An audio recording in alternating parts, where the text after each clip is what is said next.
Chapter 4 innovation बनाती है। अर्जुन की कहानी अब उस मोड़ पर है जहां उसे केवल अपने प्रयासों को जारी रखना नहीं बल्कि उन्हें एक नई दिशा देनी है। लेकिन क्या वह ऐसा कर पाएगा? क्या वह अपने विचारों को इतना अनोखा बना पाएगा कि लोग उसकी पहचान करने लगे? व्यापारी के साथ हुई सफलता ने अर्जुन को एक नई ऊर्जा दी थी। वह जानता था कि यह केवल शुरुआत थी। उसने अपने व्यापार को बढ़ाने के लिए नए तरीकों की तलाश शुरू की। एक दिन अर्जुन ने देखा कि गांव के बच्चे उसके खिलौनों से जल्दी बोर हो जाते थे। वह सोच में पड़ गया, क्या मेरे खिलौने सच में बच्चों को लंबे समय तक खुश रख सकते हैं या मुझे इनमें कुछ नया जोड़ने की जरूरत है? उसने अपने गांव के बच्चों से बात की। उनसे पूछा, तुम्हें मेरे खिलौनों में सबसे ज्यादा क्या पसंद आता है और तुम क्या बदलाव चाहते हो? बच्चों ने उसे कई सुझाव दिए। किसी ने कहा, खिलौने रंग बदलें तो मजा आए। तो किसी ने कहा, अगर खिलौने हमें कहानियां सुनाएं तो ये और भी अच्छा होगा। अर्जुन ने इन विचारों को गंभीरता से लिया। उसने अपने सीमित साधनों के साथ प्रयोग शुरू कर दिए। पहला नवाचार। अर्जुन ने सबसे पहले ऐसे खिलौने बनाने की कोशिश की जो बच्चों के साथ बातचीत कर सकें। उसने मेला से कुछ सस्ते साउंड मॉड्यूल खरीदे और उन्हें अपने खिलौनों में लगाया। अब उसके खिलौने बच्चों को कहानियां सुनाने लगे। यह नया आइडिया बच्चों और उनके माता पिता को बहुत पसंद आया। लेकिन यह सफलता भी बिना चुनौतियों के नहीं आई। अर्जुन ने कई बार साउंड मॉड्यूल सही से फिट करने में विफलता पाई। कभी खिलौना काम नहीं करता तो कभी उसकी लागत बढ़ जाती। लेकिन उसने हार नहीं मानी। उसने हर असफलता से सीखा और अपने डिजाइन को बेहतर बनाता गया। अर्जुन ने सोचा, अगर खिलौने बच्चों को कुछ सिखा सकें तो माता पिता इन्हें और भी पसंद करेंगे। उसने गणित, विज्ञान और भाषा जैसे विषयों को अपने खिलौनों के डिजाइनों में शामिल करना शुरू किया।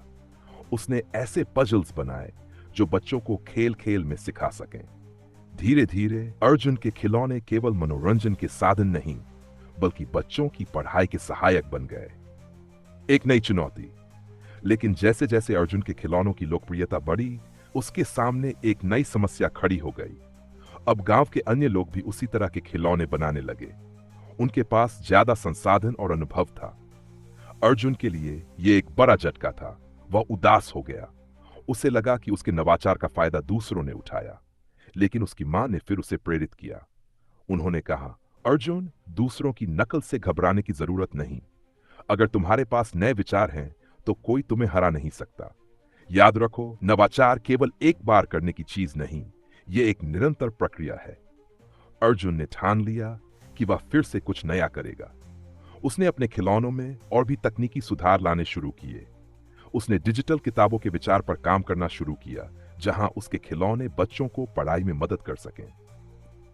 अर्जुन ने अपने नवाचार के दम पर एक नई पहचान बनाई, लेकिन अब उसे अपने प्रतिस्पर्धियों से आगे रहने की चुनौती का सामना करना था। क्या वह अपने नवाचार को अगले स्तर तक ले जा पाएगा? क्या उसके पास इतना साहस और जान था कि वह इस प्रतिस्पर्धा में टिक सके?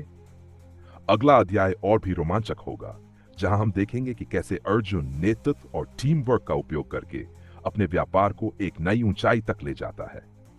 इस अध्याय में हमने सीखा कि नवाचार वह शक्ति है जो हमें दूसरों से अलग बनाती है, लेकिन इसे बनाए रखने के लिए साहस, धैर्य और निरंतर प्रयास की आवश्यकता होती है। अर्जुन ने अपनी सीमित संसाधनों के बावजूद अपने खिलौनों को अनोखा बनाया, लेकिन यह यात्रा यहीं खत्म नहीं होती। क्या अर्जुन अपने नवाचार के दम पर प्रतिस्पर्धा में आगे बढ़ पाएगा? क्या उसे अपने लक्ष्य को हासिल करने के लिए किसी की मदद लेनी पड़ेगी? जानने के लिए बने रहिए, क्योंकि कहानी अभी और भी दिलचस्प होने वाली है। कैसे अर्जुन ने अपने सपने को साकार करने के लिए एक मजबूत टीम बनाई और नेतृत्व के माध्यम से अपने व्यापार को नई ऊंचाई तक पहुंचाया। बने रहिए, क्योंकि कहानी अब और भी प्रेरणादायक और रोमांचक हो चुकी है। Chapter 5 leadership and team work. सफलता का सफर अकेले तय करना मुश्किल है। हर विजेता के पीछे एक मजबूत टीम होती है और हर टीम को एक सशक्त नेता की जरूरत होती है। अर्जुन अब इस समझ तक पहुंच चुका था कि अगर उसे अपने सपने को हकीकत में बदलना है तो उसे अपने विचारों और मेहनत को साझा करना होगा। लेकिन क्या वह एक अच्छे नेता बन पाएगा? क्या वह लोगों को अपने साथ जोड़ पाएगा? अर्जुन के खिलौने अब प्रसिद्ध हो चुके थे, लेकिन जैसे जैसे मांग बढ़ी, वह महसूस करने लगा कि अकेले सब कुछ संभाल पाना उसके लिए कठिन हो रहा है। उसने सोचा, अगर मुझे अपने व्यापार को आगे बढ़ाना है तो मुझे ऐसे लोगों की जरूरत है जो मेरे विचारों को समझें और मेरा साथ दें। पहली सीख, भरोसा और नेतृत्व। एक दिन अर्जुन ने गांव के कुछ युवाओं को अपने घर बुलाया। वह उनसे बोला, मैंने अपने खिलौनों को एक पहचान दिलाई है, लेकिन अब मैं अकेले इसे और आगे नहीं ले जा सकता। क्या आप लोग मेरी मदद करेंगे? युवाओं में से एक ने पूछा, हम आपकी मदद क्यों करें? हमें इसमें क्या मिलेगा? अर्जुन ने मुस्कुराते हुए कहा, आपको इस काम से न केवल रोजगार मिलेगा, बल्कि आप भी इस सफलता का हिस्सा बनेंगे। यह हमारी टीम की सफलता होगी, न कि केवल मेरी। उसके शब्दों में सच्चाई और जुनून था। युवाओं ने उसके प्रस्ताव को स्वीकार कर लिया। टीम का गठन। अर्जुन ने अपनी टीम को दो हिस्सों में बांट दिया। निर्माण टीम, जो खिलौनों को बनाने का काम देखेगी। रचनात्मक टीम, जो नए नए डिजाइन और विचारों पर काम करेगी। उसने हर सदस्य को उनके कौशल के आधार पर काम सौंपा। साथ ही उसने उन्हें यह एहसास कराया कि वे केवल कर्मचारी नहीं, बल्कि टीम के महत्वपूर्ण हिस्से हैं। पहली चुनौती। टीम के गठन के बाद भी अर्जुन के सामने एक बड़ी समस्या खड़ी हो गई। उसकी टीम के सदस्य एक दूसरे के काम में दखल देने लगे, जिससे गलतफहमियां और बहस होने लगीं। अर्जुन को समझ आ गया कि अगर टीम में तालमेल नहीं होगा तो सब कुछ बिखर सकता है। उसने तुरंत एक बैठक बुलाई और कहा, हम सभी यहां एक बड़े उद्देश्य के लिए साथ आए हैं। अगर हम आपस में ही लड़ेंगे तो हमारे सपने अधूरे रह जाएंगे। याद रखें, हर व्यक्ति का काम महत्वपूर्ण है। हमें एक दूसरे का सम्मान करना होगा और मिलकर काम करना होगा। उसने टीम के हर सदस्य की राय सुनी और उनकी समस्याओं का समाधान किया। धीरे धीरे टीम के बीच भरोसा और तालमेल बढ़ने लगा। दूसरी सीख, प्रेरणा देना। अर्जुन ने महसूस किया कि एक अच्छा नेता केवल आदेश नहीं देता, बल्कि अपनी टीम को प्रेरित करता है। उसने अपनी मां से प्रेरणा लेते हुए अपनी टीम के साथ बैठना और काम करना शुरू किया। वह खुद अपने हाथों से खिलौने बनाने में उनकी मदद करता और नई डिजाइन पर उनके साथ चर्चा करता। उसकी मेहनत और ईमानदारी ने टीम के हर सदस्य को प्रेरित किया। एक और उपलब्धि, अर्जुन की टीम ने मिलकर एक नए तरह का खिलौना तैयार किया, जो बच्चों को गणित के जटिल सवाल आसानी से समझा सकता था। इस खिलौने ने बाजार में धूम मचा दी। अब अर्जुन का नाम न केवल उसके गांव में, बल्कि आसपास के इलाकों में भी मशहूर हो गया। लेकिन इसके साथ ही उसे अपने व्यापार को और विस्तार देने की जरूरत महसूस हुई। संदेश और सस्पेंस। अर्जुन ने अपनी टीम के साथ मिलकर सफलता का एक नया अध्याय लिखा, लेकिन अब उसके सामने एक नई चुनौती खड़ी थी।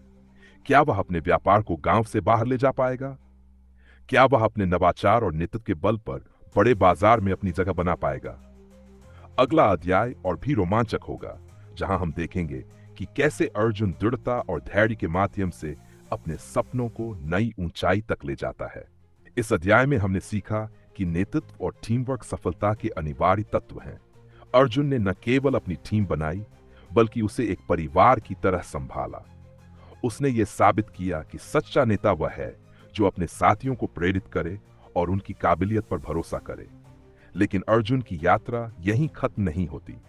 अब उसे अपने व्यापार को एक नए स्तर पर ले जाने के लिए और भी बड़े फैसले लेने होंगे।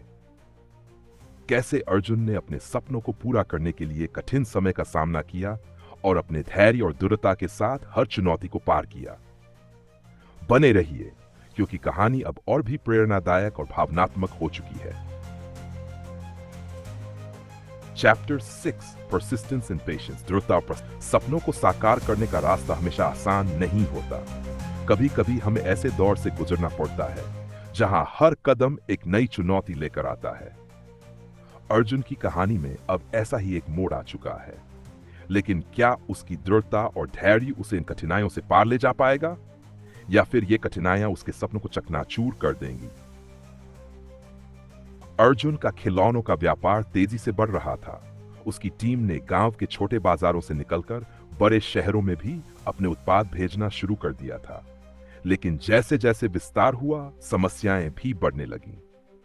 पहली चुनौती, आपूर्ति और मांग का संतुलन। एक दिन अर्जुन को एक बड़ी कंपनी से ऑर्डर मिला।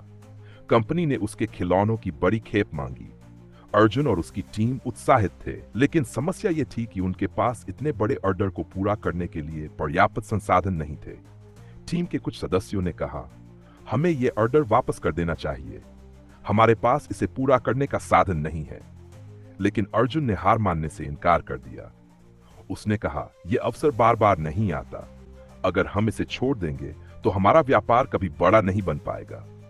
हमें मिलकर इस समस्या का समाधान खोजना होगा। दूसरी चुनौती, वित्तीय संकट। अर्जुन ने ऑर्डर पूरा करने के लिए अपने पास जो भी बचत थी उसे सामग्री खरीदने में लगा दिया, लेकिन यह पर्याप्त नहीं था।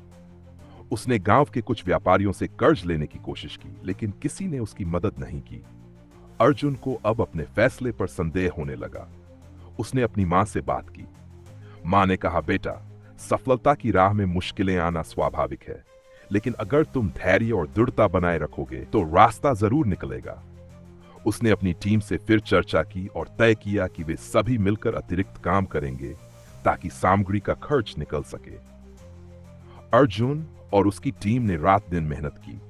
वे हर दिन अतिरिक्त घंटे काम करते और अपने प्रयास को बढ़ाते। आखिरकार उन्होंने वह ऑर्डर समय पर पूरा कर लिया। जब उस कंपनी ने उनके खिलौनों की गुणवत्ता देखी तो उन्होंने अर्जुन के व्यापार को बढ़ावा देने के लिए और भी बड़े ऑर्डर दिए। सीख, धैर्य और दृढ़ता का महत्व।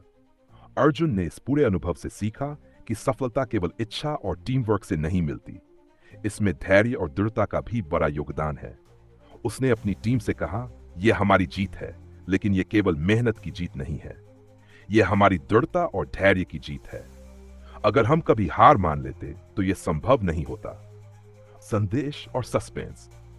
लेकिन क्या अर्जुन की समस्याएं यहीं खत्म हो गई? नहीं। सफलता के इस मुकाम पर पहुंचने के बाद अब उसे अपनी पहचान को बनाए रखने और अपने व्यापार को और भी ऊंचाई तक ले जाने की नई चुनौतियों का सामना करना होगा।